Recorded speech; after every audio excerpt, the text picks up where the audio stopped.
Hey everyone! In today's video, we're going to fix the problem where a Google form is not accepting responses. This can be frustrating, especially if you're collecting signups, surveys, registrations, or assignments.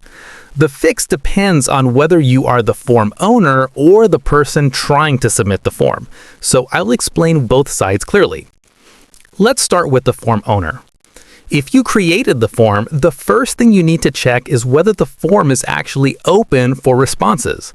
Open your Google form, and in the top right, look for the Published or Responses setting. Make sure the toggle for Accepting Responses is turned on.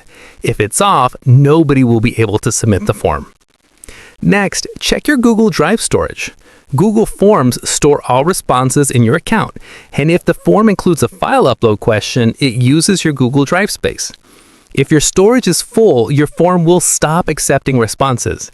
Check your Drive storage meter and delete unnecessary files or upgrade your storage if needed. Also, check where the form is stored in Drive. If the form contains a file upload question and it's stored inside a shared drive or shared folder, submissions can fail because Google currently does not support file uploads inside shared drives. Move the form back into your personal My Drive and the problem should be resolved. Now check your form restriction settings.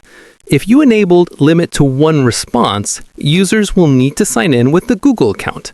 If someone tries to submit without signing in, they won't be allowed to. If you want anyone to respond freely, open your form settings and turn off the Limit to One Response option.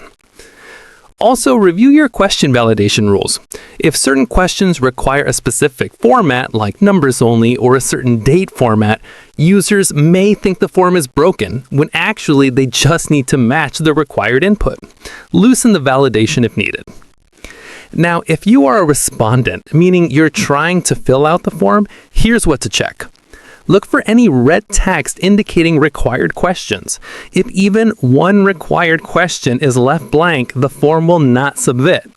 Make sure your answers match any format rules like correct email format or valid dates, and also confirm whether the form is even open. If it shows a message saying this form is no longer accepting responses, that means the owner turned it off, and you'll need to contact them directly. Once these checks are done, the form should start accepting responses again. Thanks for watching.